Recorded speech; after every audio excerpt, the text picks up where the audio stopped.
ekar tanah Sungai Negeri Selangor yang dikenali sebagai Selangor Maritime Gateway (SMG). Projek sungai Kerajaan Negeri Selangor ini dilaporkan akan menggunakan tanah Kerajaan Negeri seluas 600 ekar dan terletak di sepanjang 56 km jajaran sungai di Negeri Selangor.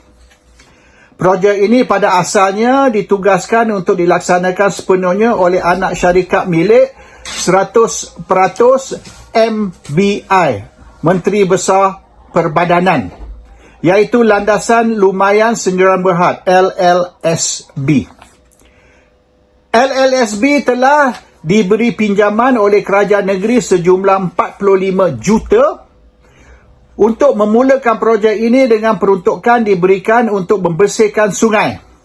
Di samping itu, MBI juga memberikan pinjaman untuk menampung kos operasi syarikat di dalam lingkungan 3 hingga 4 juta setahun, dan perkara ini telah berlanjutan selama beberapa tahun.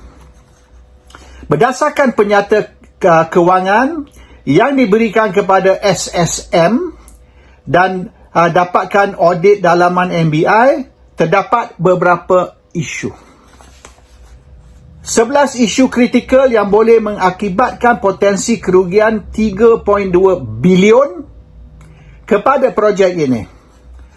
Perbelanjaan 45 juta dari kerajaan negeri untuk tujuan pembersihan sungai tidak mempunyai SOP, semakan dan analisa keberkesanan.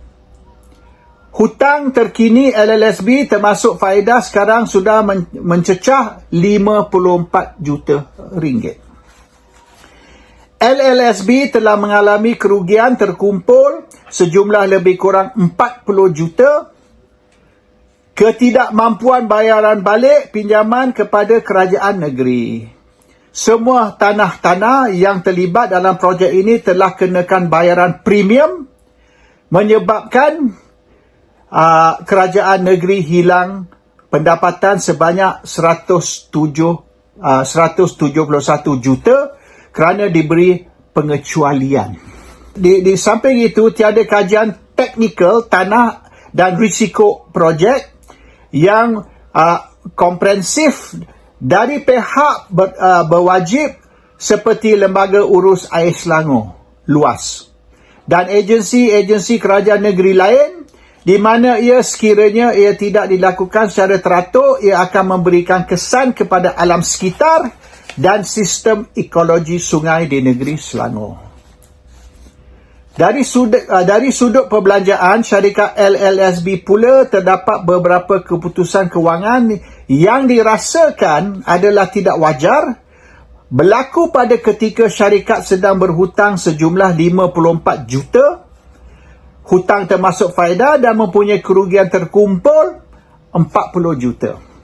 Selain itu, sudut pentadbiran syarikat terdapat rekod kewangan yang menunjukkan kenaikan gaji pengarah urusan dari 29,000 kepada 37,000 sebulan. From 29,000 to 37,000 sebulan gaji. Pembayaran bonus sejumlah 4 bulan. 4 bulan gaji. Kenaikan gaji tahunan 6% setahun. Pembayaran allowance tahunan pengarah sejumlah RM10,000.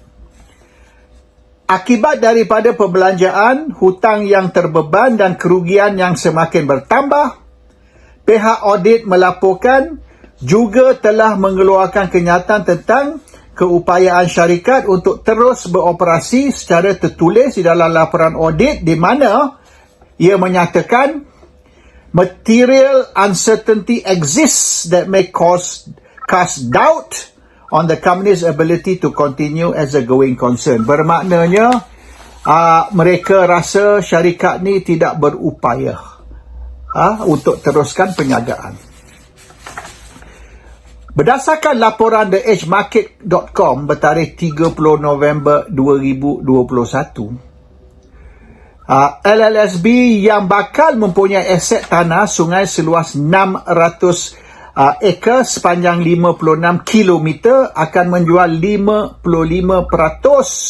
pegangan saham kepada Berjaya Land melalui syarikat LLSB, di mana projek ini dijangka akan memberikan pulangan sejumlah 10 bilion untuk tempoh 8 tahun. Tidak dinyatakan di dalam laporan itu apakah nilai yang akan dibayar oleh Berjaya Land untuk 55% saham tersebut dan apakah terma-terma utama serta penelitian risiko di dalam transaksi ini. Tidak transparan. Share, Pak Dua Alan subscribe. Thanks for watching.